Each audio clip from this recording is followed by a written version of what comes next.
Hello and welcome to episode 46 of Around the Lens, your live weekly visual journalism roundtable podcast featuring experts in the world of visual journalism. I'm your host, David J. Murphy. And I'm your co-host, Zach D. Roberts. I'm a photojournalist who works in New York and Alaska. I've worked for BBC, The Guardian, but most recently, I've just released a documentary called The Best Democracy Money Can Buy. I haven't seen it, but I highly recommend it. I haven't sent you a screener link yet. That seems kind of ridiculous, so remind me to do that. Please do.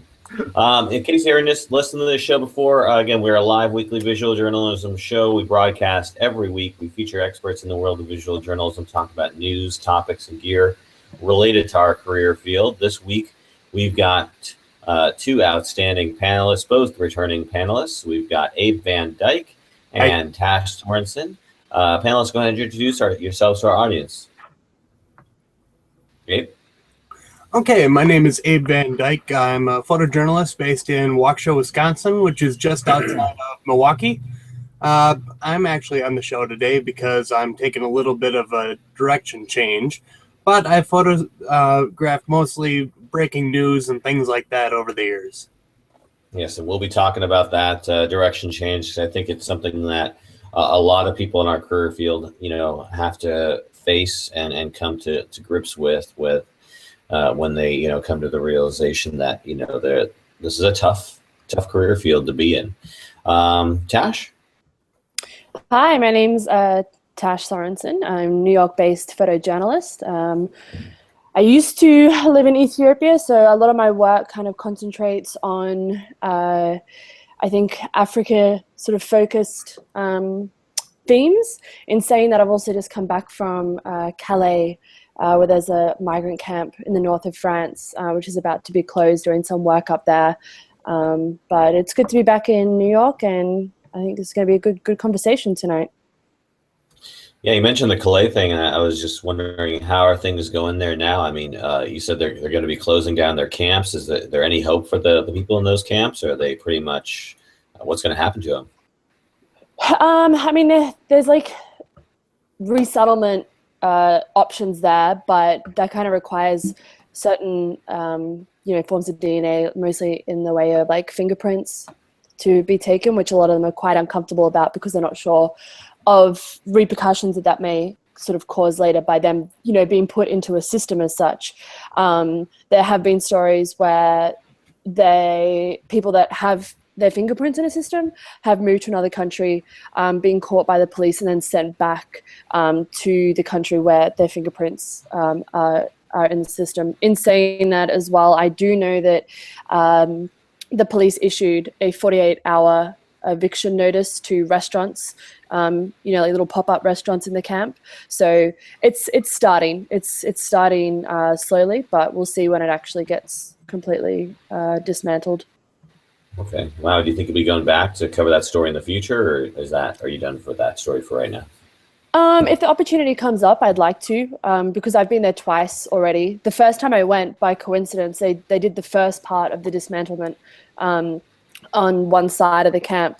It really hasn't changed. I believe the numbers have actually grown more. And after that, a couple of weeks after that, there was a huge fire that swept through the camp, and as a result, there was a ban put on like wooden container homes, which a lot of them slept in. So now they're living out of tents. So the conditions have gotten a lot worse. And I think what really needs to be focused on is, like how we can house or come up with a solution for these people that, means that there's no disease, breakouts or anything like that we probably don't really consider, with something like this. So. Wow. So we'll be seeing your work soon, I'm guessing, or it's already been published from this event? Yeah, I think it'll be coming out soon. I'm going to do some stuff with Viewfind, so that should send some stuff to them, which should be pretty good. And then hopefully in some other places too. But I'd like to go back and cover it. It feels like it will go full circle then. Okay, great. Well, yeah, as soon as that stuff is published, let us know. We'll definitely promote it on aroundthelens.com. And coming from a similar type of situation, almost a refugee crisis in and of itself, Zach, you covered Comic-Con? Oh God, that's a really terrible lead-in. I mean, you just had a lot of, poor slovenly people camped out at a location and not willing to leave, right? Isn't that what Comic-Con is all about? I mean, it's not as bad as it used to be. There's probably just as many people there, but I can only imagine the really, smells. It's definitely changed. It's now, I mean, one of the things with both New York and San Diego is they've turned into really professional. They're more about like kind of the movies and big video games coming out and stuff like that. There's a lot less of the comic book now oriented of the Comic-Cons. Unfortunately, but I work for a site every year for these for both of the conventions, usually of comicbook.com. So it's nice to actually meet the creators that we talk about all the time. But this time around, I was mostly doing red carpets, like for the new Resident Evil movie and what else, Troll Hunters and a whole bunch of other shows. So. That was a lot simpler than usually, where I'm just thrown into the convention floor and taking photos and stuff like that. So, which character did you dress up as? Dead broke photojournalist. That's what I did. I'm very fond of that work. Yes, I keep joking that one year I'm going to cosplay as wear my bulletproof vest and my helmet, and my gas mask, and go around the floor. But since it's New York City and now both Comic-Cons have become like a big kind of security concern, bulletproof vests usually in those type of zones are kind of frowned on, at least in New York City. I think they might actually be illegal in New York City. I'm not quite sure, but Were there any moments you were starstruck or saw anybody like you really admired while you were doing your job? I mean, at this point, not massively, because I've kind of met most of the people. I mean, it was cool. I got to meet, I always forget his name, how to pronounce his first name, but the director Del Toro, Guillermo Del Toro. But for the most part, it's usually when I get to meet the artists that don't get a lot of press and stuff like that, that I'm much more of an indie comic fanboy. So, meeting like the creator of Strangers in Paradise is much cooler than meeting Mila Jovovich or something. Right. So, and was the creator of Walking Dead there? I know you're a big Walking Dead fan. I am not. My roommate is the Walking Dead person for comicbook.com, so he was freaking out the entire time. So I mean, I got to meet God, what's his name? The guy that everybody thinks is dead on Walking Dead now. Don't say it. I haven't seen any spoilers. You should follow comicbook.com. They're filled with spoilers. So yes. Anyway, yeah. So, anyways, okay. So let's get into the news. We got a lot of stuff to talk about this week. Let's get into the topics. Our first topic this week is a filmmaker was arrested for flying a drone. Now this is kind of close to my heart because I plan on getting my first ever drone with the Mavic Pro when that comes out later on this month. So I am going to be moving into the world of drone photography and videography. So interested to see that, flying your drone in certain places does have its repercussions. And in this instance, the filmmaker was flying their drone in Cuba and in Havana specifically, and they had to spend 13 days in a Cuban prison because of it.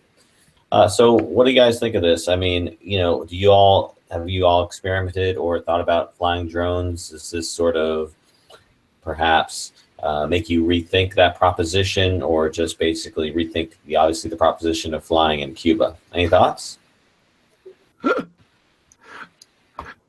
I mean, personally, I found this kind of hilarious. Not that he got thrown into jail, not that but the ridiculousness of thinking you're going to go to another country that has a long record, at least in American media, of press censorship and that's just how it advertised. And then just walking out there and hitting a drone, throwing a drone up. It's just like, this is why professional journalists, this is the biggest thing I feared about what was going to happen eventually with the drone stuff, is that you have all these amateurs that seemingly don't know anything about anything, putting drones up and then getting in trouble and making all of us potentially look bad. I mean, the idea that you wouldn't at least check with a a local cop if it's okay to do that, and having, you know, I mean, I don't know. I haven't been to Cuba yet, but the idea that I would put up a drone like immediately out by the coast is just, it's ridiculous. I mean, he obviously does not deserve 13 days in prison and everything like that, but like,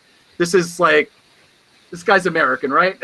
Like, Canadian. Well, you should know a little bit better. Yeah. I mean, it's just, it's kind of ridiculous, because you hear these stories quite a lot about, you know, photographers going over, people who call themselves photographers going over to other countries and kind of making a fool of themselves, and then, you know, some embassy having to bail them out. But I don't know. It seems like, at least now, it's, hopefully this will get some press, and then the next person that tries to do it will at least double check with somebody first. I mean, you'd probably get harassed and arrested if you did this in New York City. It's surprising that you would think you could do it in Havana. I don't know. So now, if you're Casey Neistat, that guy shoots drone videography every single day in his blog, and he never gets talked to. So, well, he's sponsored by Google, so yeah. I mean, it's quite interesting as well, because at the start of that video, he does say how, you know, he likes to go to these places that most tourists don't like go to. Like, his idea of a holiday is going to the West Bank, and he shows footage of that. Right. And he does admit that he likes traveling alone so that he doesn't put his family and his friends kind of at risk. So, you know, when he kind of started with that, I felt like this, I guess, it kind of seems a bit lucky that of all these things that he's done, that A, he is alive, and B, that, you know, he's in jail in Cuba. I think 13 days is a bit ridiculous, but I guess as well in this day and age, and if you look at the relationship between, you know, North America and Cuba, then, you know, there's definitely he's gonna get in trouble somewhere, you know. But I was also quite interested as to where his fixer, I think his name was like Cuba Jr. or something, that he introduced at the start, that got arrested with. Yeah, that got arrested with him. We didn't really, unless I missed it, we didn't really hear him at the end. So I'm quite interested to know, you know, where he, like, how long he spent there, or kind of any fines or anything that happened to him as well.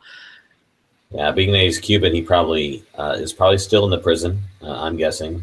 Hopefully not, but yeah, I don't know. You know, obviously, the Cuban government wants to not jail a Canadian, but, you know, I thought it was interesting what you said. Yeah, it seems like he was almost asking for this, in the sense that, you know, he tends to put himself into situations that, you know, are dicey at best.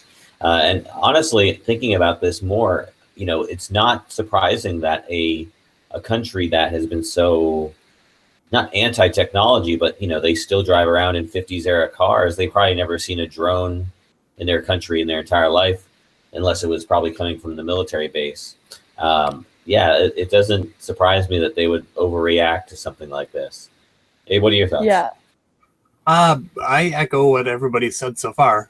The only thing that I would add is that even here at home, I know that there's like geofencing and whatnot around some locations, but I'm expecting more and more of that to start happening in not just, you know, the US, but other locations. So I'm wondering how that's going to affect people like Casey, who does work in New York, and others in bigger cities. So I wonder if this is also something that's going to spark internationally, like, okay, London, we need to fence down certain areas, and I wonder how that's going to play out. Well, I know that Casey did fly around the Mavic Pro in New York City, and he usually flies in New York City with no problems, primarily because, you know, New York City isn't close to airports. You know, all the airports are miles away from New York City, and that's where primarily the geofencing is focused on, is around airports. But I don't know, probably a municipality like New York City could probably put up a geofence if it really wanted to, or could fight for that, depending on, you know, terrorism and stuff like that. Yeah. Anybody flying drones over Calais? No. No, not at this point. It's a very hostile environment to photograph. But I did see on social media this morning that the New York Times did like a live sort of thing there. So it's starting to get attention. It's starting, you know, like new forms of media are I I guess, there in their own way, but no drones. Like a live broadcast, or what? Live what? You know how you can go live on Facebook? I haven't done it personally, but every now and then I'll get a message like so and so is now live, and you know, you can just basically stream what your camera, you know, what your phone's picking up. Yeah, you're just talking about straight live streaming. Yeah.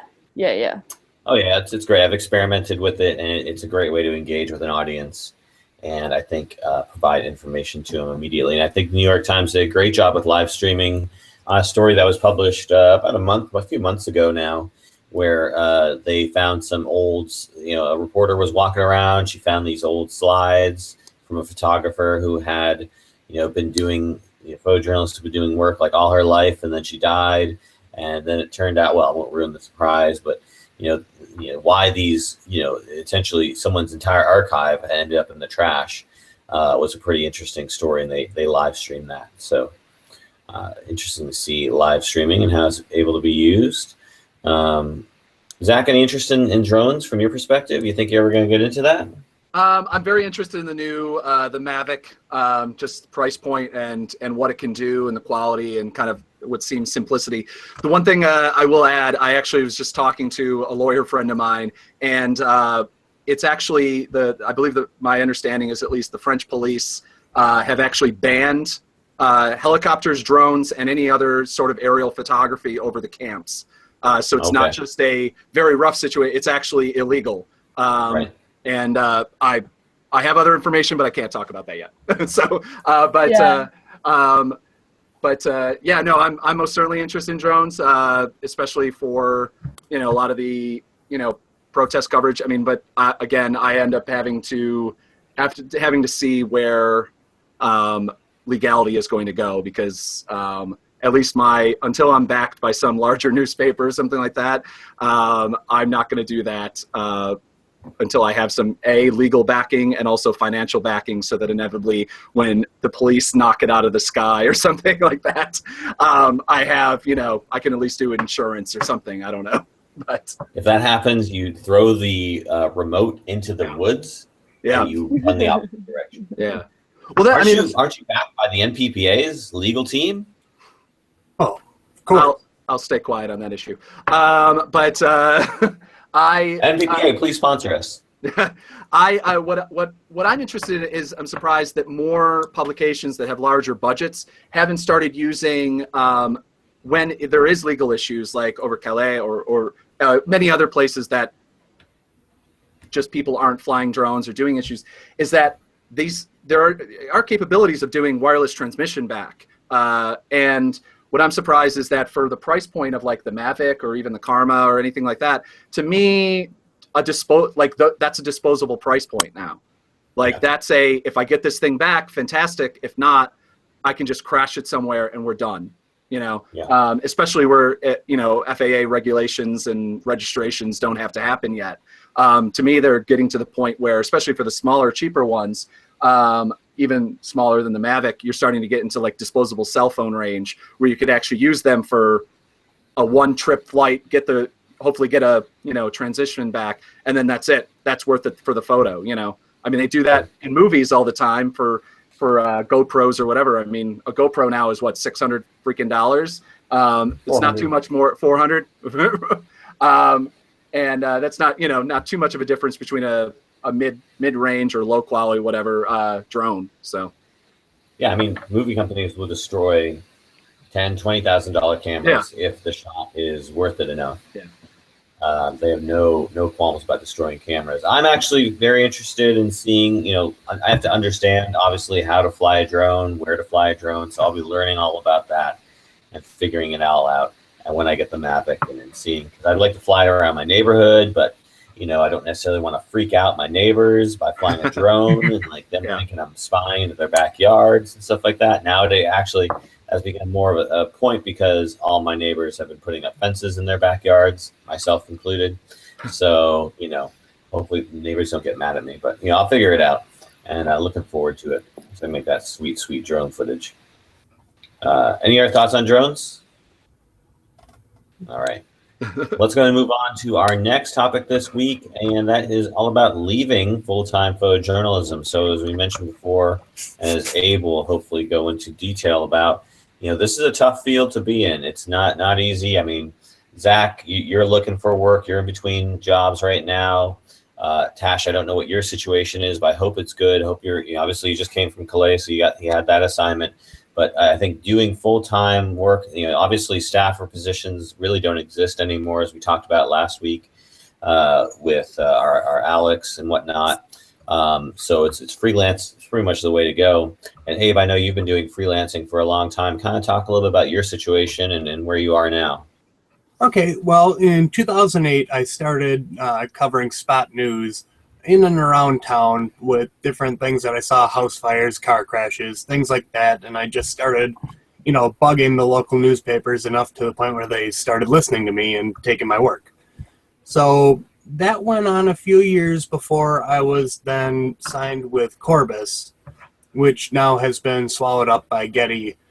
And I worked with them pretty well. I did Ferguson and the 2012 election and a couple other big events under Corbis, or Demotics, or Demotics, however you say it, which was their basic run-of-the-mill, anybody could put photos up and try and sell them type of website, which was really convenient. I mean, especially for small things, it was nice instead of having to, not submit stuff.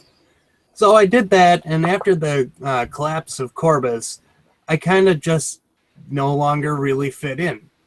You've got a couple freelance photographers that are in the same position. Then you have just a few staff positions at the one large newspaper. But otherwise, my market of the middle of the road, anybody could, buy a photo from Timbuktu, kind of disappeared. So with that, and then the fact that, quite frankly, people haven't been stupid around me lately, I haven't had any work that's been sustainable enough. And, add to that the hours and, the danger in covering some of these different events that, to me, it's just not worth it. That I'd rather do it on the side, but financially, and the risk of being at an active shooter scene or standing out at 3 a.m. during a house fire it's not enough for me to be able to stay with it. So I went out and got myself a regular 9-to-5er. Mm-hmm. And now you're working at a car dealership, right? Yep, taking photos, doing the inventory. So okay, still doing photo. Cool. Yeah. So how much time do you devote to photojournalism now that you're working full time? Well, basically, my phone is still on, and luckily the community in Waukesha has been over the top supportive of.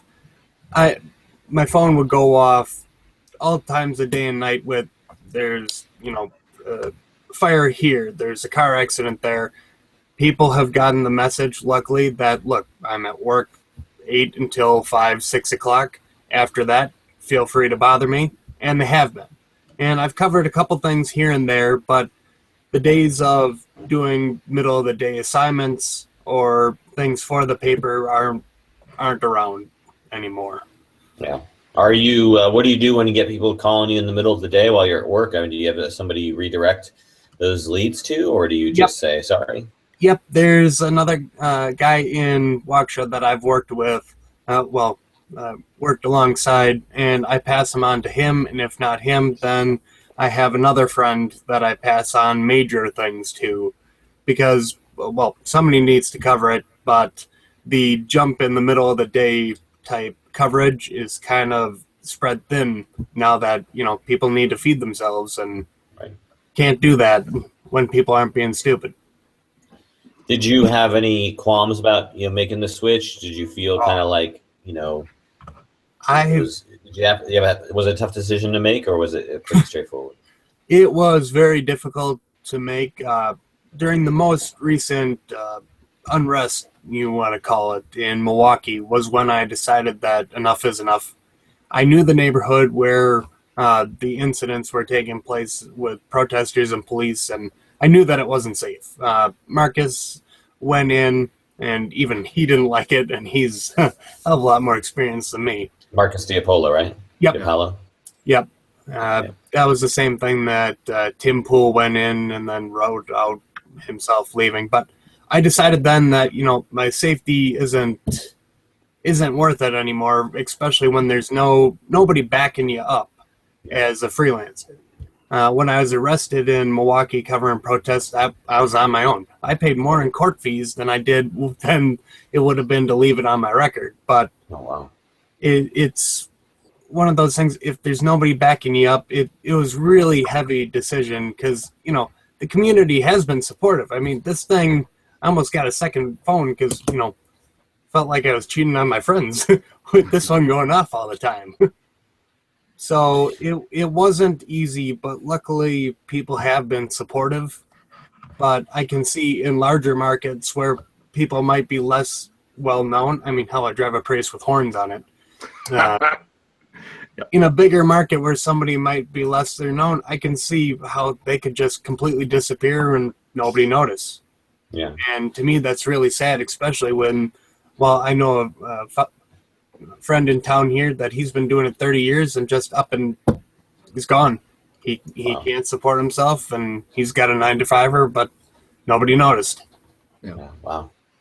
Tash, how about you? What's your job situation like? You're a freelancer, or I can't remember exactly what your role is. Yeah, so I do mostly freelance, but I'm also represented by an agency here in New York. They look after mostly more like fashion photographers, though, actually more like beauty, more studio. I guess in terms of like photojournalism, I'm the only one on their books, which is how I got them to sponsor me. So I work part-time for them, like a couple of days a week, which I like because it's still, I guess, you know, photography or like creative media. It's still within the industry, and it just means that I'm handling work of a different, I guess, like genre as such, if you want to talk about it, you know, photographically. But it's also good because it means that, you know, like the way that I sort of look at an image or the way that, you know, maybe I interpret a situation, it is quite different to how they do as well. So it's good. I learn a lot from them, and I hope vice versa too. So your agency relationship, I mean, you're still a freelancer, but they funnel you work. Is that how it works, or are you like on their payroll? Yeah, no. Well, I'm on their payroll for like the hours that I do in the office. Okay. But then, yeah, like they'll have, you know, extra client work here and there. And sometimes that's not necessarily related to photojournalism. It might not be like going out into a field or going to somewhere like Calais. But perhaps what the client wants is, you know, they recently wanted me to direct a commercial because they wanted a sense of like realism, or it was quite broad. We didn't actually take that client on. But, you know, it's quite diverse, I guess is what I'm trying to say. And the Calais assignment, was that also part of your agency? Was that a sponsor from your agency, or was that some other client that you were servicing? No, that was something that started off as a personal project. So I actually had to, in order to reset my visa, I had to leave the country. And I chose to go back to Calais because I'd been there previous. And, you know, they have this... with your visa thing here in the US, you have to leave like a certain radius. You can't just go to like the Caribbean or Canada or Mexico. So France seemed to be the most straightforward outside of that sort of flight zone, I guess. Yeah. It's basically you were in the country anyways, so take advantage of the fact that you were going to France. Yeah, I mean, like I chose France because of Calais. So. Okay. And Zach, I know you've been having some sort of ups and downs. I don't know if you want to talk about it or not, but your sort of career prospects are in flux. I don't know if you want to talk about that. Oh yeah, I mean, I work for my main client, I guess, since I'm a freelancer. My main client is I've been working for him off and on for 10 years. It's a investigative nonprofit. That's how we did the film and everything like that. And it comes down to every once in a while, we don't have time to do like full-time fundraising. So the money that we have in our bank account and, and how much, people donate and how much people support it, it just depends on how much work I end up getting. So it ends up being a, when that times get dire, then I need to go look for other work. I mean, luckily, comicbook.com has been, it's comic book season kind of and movies and stuff like that. So I may actually end up working with them full-time as a writer for a little while. Great. I mean, there's a bunch of different things. I mean, I'm trying really hard to re-up my freelance career, but as a kind of a political journalist, it's really tough to think about November 9th. Because I mean, I know I can go out right now as long as I can get to the location and I can create not create a story. That sounds terrible. Create the news. Create the news. I mean, like I come up with a story that's out there that I can cover, it's like whether it be environmental or whatever, I got a bunch of things. But the problem is again, most of the places I work for are either are funded by nonprofit, by 501c3s, that sort of thing, that sort of journalism, that funding evaporates after elections. There's a big peak right as elections hit, and then November 10th, November 9th, nobody gives a damn. And I've been doing this for 10 years, and I've worked for almost exclusively nonprofits in the journalism world, which is why whenever anybody goes, well, the future of journalism is going to be nonprofits, I look in fear and terror, because I know how people are, especially in America, when we don't have the foundations that exist in this country don't fund regularly, and they only fund, the foundations end up being really, really huge during election years. So every 2 years, places will get big funding if it's an election. I mean, if this was, if it was Hillary Clinton and Rubio or something like that, you wouldn't see that money necessarily out there as much. You'd see kind of a different money, probably more PAC money, so not nonprofit journalism money. Thankfully, and for people listening on audio, I'm putting big quotes around thankfully, we have Trump this year. So it's like Bush. If anybody was working, listening, was working as a journalist during the Bush years, you could trip over piles of money coming in from like lefty advocacy and nonprofit groups for journalism of any kind, as long as it criticized George Bush or the machinations of his power structure. But now it's, you can't do anything that questions anything. But that's I just have to, trying to figure out the long-term prospects of doing it. I'm looking at doing some long-form documentary films. But again, it ends up being trying to find funding for that, and whether or not Kickstarter or that sort of, those places are a viable place to find funding. Especially, I mean, the problem is again, that's not a career path. That's a one-time thing. Maybe you can get away with doing that one time a year if you're lucky. If you're somebody who has like a really big following. I don't have a massive following, but yeah, I should note. I don't know if anybody else has checked it out, but I've been unfortunately following the Facebook group. What's your plan B? For many years, for probably a couple years, probably since its invention. I don't know. And what's really depressing is every time I check in, that number of people in the group goes way up. And it's now at 8,500 members. And people, it's sometimes heartening. Like if you're, just like, because you get to people going like, oh my God, this is what my situation is. And then other people kind of go, I understand. And, you at least get kind of, it's a communal group thing. But it also is like sometimes just really depressing when you see guys that have been doing this, 55 years old and doing it for 40 years, since they were a teenager, they started interning, and then they got laid off because, well, that's journalism in 2016. And then it's that's like journalism, folks. I have no idea what to do. Like I've been a videographer for 40 years for these publications, and now everybody just wants Snapchat. I don't what So yeah. Get with the times, Zach. With the times. Yeah. Since Since you mentioned the election, I want to get sort of what the opinion of the American election is from our Australian perspective. Tash, what you covered the conventions, and obviously things have gotten extremely weird here in the last couple of months. What do you think about what's going on here? Honestly, not every election is like this. At least past ones. Hopefully, not future ones are going to be like this. But any thoughts on sort of the evolving face of politics? Yeah, I mean, I try to not get too invested in it, I guess, like in an emotional sense, purely because I don't have the right to vote.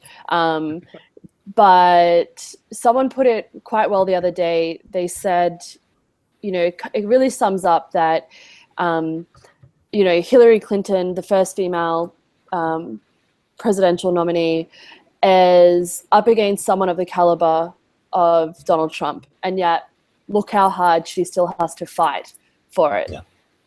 And that really kind of, I guess in like one statement for me, kind of really did sum it up. I'm not a fan of either candidate. I think, I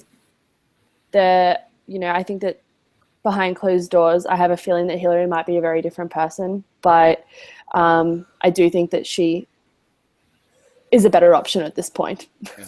Oh yeah. I think that's pretty clear, of course, to everyone except for the diehard Trump devotees. Heck, even the Republicans, although not endorsing Clinton, are de-endorsing Trump. So, I only hope that it doesn't come crashing down on election day and we get Trump in the White House. We'll see what happens. I do find it quite interesting in light of like this, this recent stuff with him, the recordings with Billy Bush. I found it quite ironic that Billy Bush was fired from his news channel, and yet Donald Trump is still allowed to run for president. Well, yeah. Was he fired? I heard he was suspended. I didn't hear he was fired. I didn't look into it too much, but I do remember seeing some sort of headline that he no longer worked for them. He is out at today. That is, as of 27 minutes ago, the Courier-Journal is reporting that he's been cut from NBC's Today Show. We're breaking just this because news. of his action from 11 years ago, his locker room talk. Well, obviously there's a big difference between Billy Bush, who is working for an organization, working for a company, and Donald Trump, who owns the company. Donald Trump isn't going to fire himself.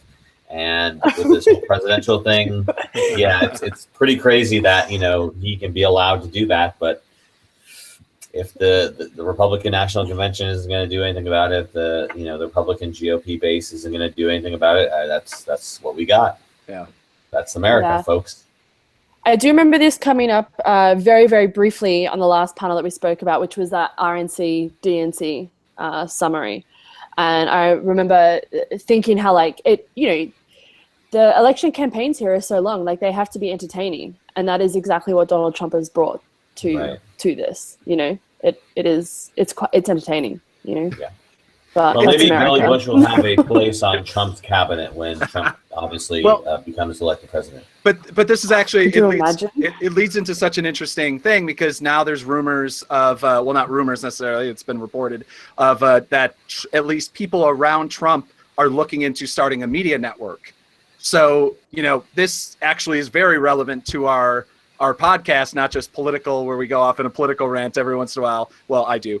But the way that Donald Trump has treated the press over this past year, but also now that he's going to potentially start his own network post election, assuming if or whatever he loses, or maybe if not. I mean that other democratically elected leaders have tried to do that before as well, to run their own network. We see that with Putin and RT. Okay. And I as a voting rights expert, which I am, I won't stand by the election results in Russia, but he was at least elected in some way, shape, and form. I'll stand by the Russian election, mostly to the right. Just to the right. The sad thing is he probably did both. He stole it and he won anyway. Because he's so popular. But wasn't the opposition leader killed or something a few months ago. That sounds about right. Yeah. I don't know if it's true or not, but it sounds about right. No. I can pretty much say that. You can say that every 6 months or so.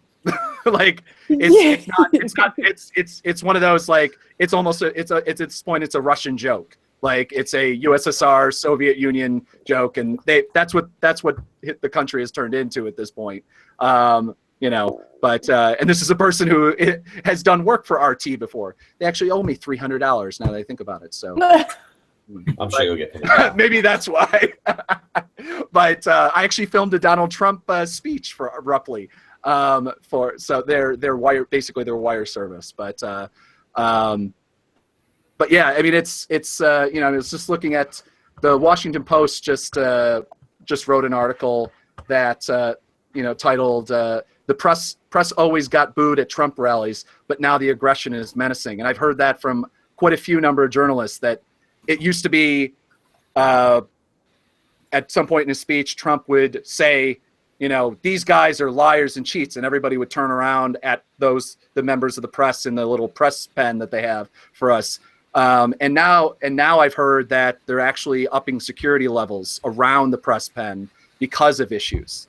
So, you know, it'll be an interesting last couple weeks as I jump back on the campaign trail starting this weekend now.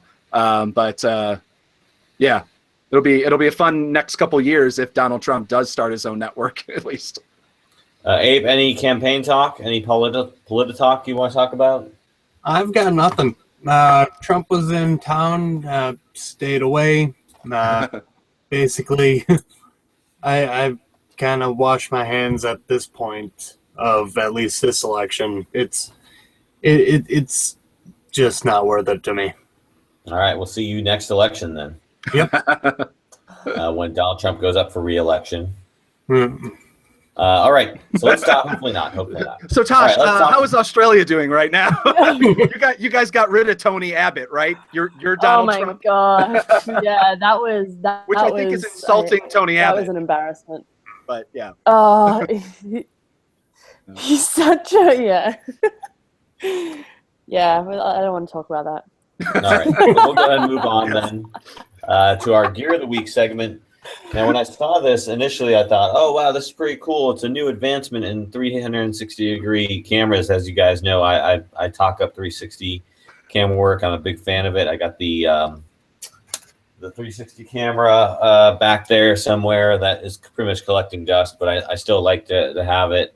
I'm a really big fan of what is being done in the world of 360 photo and video, because I'm a big fan of like VR and everything. So anyways, Theta, which has been making a name for itself, creating different 360 cameras, recently came out with Theta SC. And at first, you know, when I saw this, I thought, oh, okay, wow, this is some cool new advancement for their cameras. And actually, I found out after reading it a bit more that no, it's actually not an advancement. It's a stripped down version of their Theta S. But I still think it's an interesting camera, if only because it brings the aspect, you know, brings 360 documentation to a different price range that's more palatable for people. You know, it's coming at $300 versus I think the Theta S is closer to $400. Let me just double check here. But it has all the same settings as the Theta S, the higher quality brother, but it's again at a less expensive price. So not that much though. The Theta S is $346. Oh really? Yeah, and I'm curious if the earlier one has, because I think we talked about this previously, Sure and I was super excited about this because just the campaign stuff and protest, it just 360 stuff seems like it'd be a fun thing to just have as one of the gimmicks that I keep in my bag. And but seeing it only does, I mean, I guess, I don't know who's watching more than 3 minutes, but it only does a 3-minute clip. It's 5 minutes. 5 minute now? Okay. Yeah. Mm-hmm. Unless I'm mistaken. It just seems, I mean, I guess maybe it's internal memory. It just, yeah, it's interesting. I mean, obviously, yeah, I mean, any movement towards, you know, moving forward in the tech on these things, excited. I'm just waiting. I'm surprised that that a cell phone hasn't come out yet that just has it built in, because I mean, we already have, I think I literally have done this before, but now that I think about it, we have a cell phone camera here and a cell phone camera here. The tech seems relatively obvious, but Yeah. I guess It'll happen. It'll happen. Give it another generation or two. It'll be there.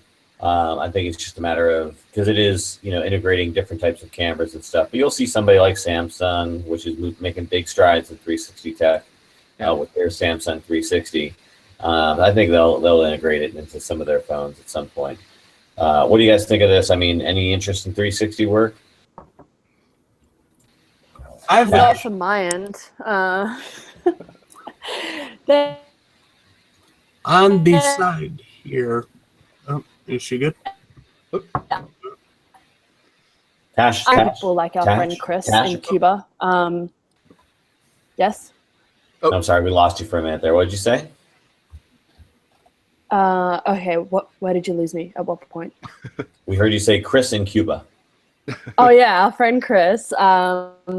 So, like whether you're like using, I guess, photography for personal reasons or professional, I appreciate what these advancements can do, but they don't really fall into my line of photography, I guess. Okay, so you would never consider even for like personal.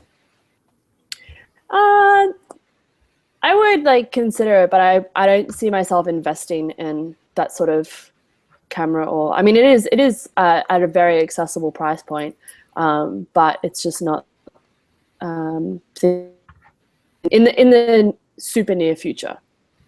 Okay, so it has to be something maybe that would be cheaper, or maybe more powerful, or what would you think would push you to try it? I'd always like give something a go, but I think that like my style of photography is very, it's much more intimate. Like I like to engage with my subjects and all of that. So I kind of I don't know. It's not really something that I see myself using at this point, but that's a very personal, I definitely see a place on the market for it. Yeah. But from a very personal user perspective, it just doesn't appeal to me. Okay. Abe, any interest in this, either personally or professionally? I know you said professionally, not really, but personally, do you have any interest in 360 work? Well, a colleague of mine did use one at Summerfest to ride a sky glider, which was a great little bit for them. But personally, if I was one of y'all, at least I have a problem with, going out live on Facebook too much. If you could sync one of those up, the 360 to do live with Facebook, strap that thing to a stick to the back of your head whenever you're covering an event. Why not? If you could get it to that point, I think that would be something that a lot of people and a lot of platforms would be interested in having. Yeah, there's downtime, but you pull that and then cut it down later, and people are in love with live videos right now. So if I can already stream with my phone, why not stream with the 360? Yeah. I think there are some applications with that are currently available. I'm not 100% sure. I do know that live 360 streaming is something that is more easily accessible. I've not done it myself, but I know it's something that is going to be there. So who knows? It could be something you are using. The Theta S SC actually says it has an HDMI port for live streaming, so it just ends up being a tech thing where I don't do live streaming where you just have to hook that up to a thing. So you could just with a live streaming device or a computer or whatever. I don't know technically how it would work out. I was just thinking. Well, it's missing an HDMI port, which would allow for the live streaming. So if you want that, that's when the what you're losing is some longer. Okay. Longer recording times and also the HDMI port for live streaming. So apparently the Theta S can do live streaming. That's it, yeah. This can't. Yep. All right. Oh man, we lost Tash. Now Tash is back, and then Tash is gone again. Oh no. I'm sure she'll be back before the end of the show. All right. So yeah, again, I know we've talked about 360 video and photo a lot. Good to see another piece of tech promoting it, and look forward to stuff coming out. I probably won't invest in another piece of 360 tech for a while. I've got the drone to look forward to and play with. That's going to be my toy du jour. And then, we'll see where 360 tech goes from here. I still think it has a little ways to go in terms of quality, at least in the video spectrum with regard. But I think, maybe next generation Samsung 360 or something like that I'll look into. But me personally, it's more of a novelty right now, but a neat novelty. I will note the Nikon does have a micro HDMI output. The Nikon 360, of course, that's at $500. Right. It's also waterproof too as well. So, You got the Key Mission 360. Yeah. That's a camera I'm looking forward to. I mean, I don't know. I don't think it's out yet, but it's definitely something I might look at in the future. Yep. All right. So let's go ahead and close up today's show with, of course, our picks of the week and plugs. Abe, you got something for us?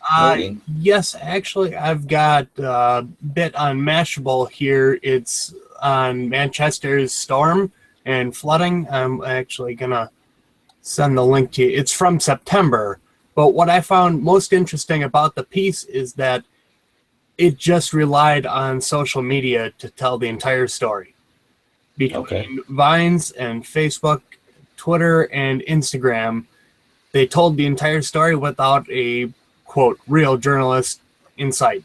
So I found that kind of troubling just a little bit, because that people like us were out there getting photos, but because it's instant and, quote, free, that they were able to cover the entire story. So that was my pick for this week. Okay, great. Thanks. Tash, you got anything for us? Yeah, there's an exhibition opening in LA, I think this week or maybe next week, by Girl Gaze and Megan Jellinger, who's an incredible young female photojournalist. I think has some pieces in it. So if anyone's in LA, I think it's a pretty exciting little exhibition that's going to be opening up if you're about. All right, cool. Thank you. Zach? There is a article which I've skimmed a little bit, but seems very interesting. William in the New York Times, just out today, right? Yeah, it's October 17th. It is today. William Eggleston, the pioneer of color photography, and it's just a visit with the artist. Sadly, just has a bunch of photos of him, not of his, which is a little weird, but it has a video and everything like that. And just anytime that you can actually get an interview with a major and significant photographer, that we all should know, it's interesting because you don't actually, there's not like a lot of places that actually kind of dig up the photographers and that's bad. Talk to the photographers of kind of, of history and kind of, give them the ups that they should have. So. Cool. Yeah, definitely go ahead and check that out. Those links will be in our show notes. I'm going to promote a story here about comparing the DJI Mavic to the GoPro Karma. These are both high-profile drones. They're both coming out about the same time from two major manufacturers. Of course, I've chosen the Mavic. It's portability is pretty much what won me over, but see what the GoPro is coming out with as well with regard to their camera. Spoiler alert: one drone is significantly better than the other drone, according to this article. I won't say which, but I'm happy with my choice, if you know what I mean. So that go check that out. All right. Well, that's been our show for this week. Panelists, please tell us, where can our audiences find more about you? Tash. Me? All right. So you got my website, tashsorensen.com. You get me on Instagram on the same name. And of course on the Balloon artist management website as well. Do a quick Google search, probably the easiest way into that. Awesome. All right. And you can find my work at vdcphoto.com. And even as depressing as it sounds, I'm not completely disappearing, I promise. But there's just going to be a little bit of a direction change here. So, okay. You think you'll ever come back? Or you think you're done? A coworker asked me today, so, you don't want to just be doing this the rest of your career. I'm like, oh, shit, I don't have my plan B yet. So I'd like to come back. You're on plan C, actually, at this point, aren't you? Yeah, plan C, D, E, we'll see. But yeah, I'd like to come back. I just hope that it can stabilize a bit. All right. As long great. as you're happy, man. Yeah. Yeah, I mean, there's tons of people who do day jobs and they still do their photojournalism on the side. So, Oh yeah. you know, it's what it is. You know, you gotta do. All right, Zach and me, of course, you can find us both at aroundthelens.com. But Zach, of course, people can find your personal stuff at zdroberts.com and zdroberts across the board when it comes to social media. And my stuff can be found at djmphoto.com, amongst all media types. So that's been our show for this week. That's been episode 46 of Around the Lens. I want to thank our panelists, Abe Van Dyke and Tash Sorenson, for their time and coming on the show and doing a great job. And of course, for Zach Roberts, I am David J. Murphy. Again, this has been Around the Lens, and we're out.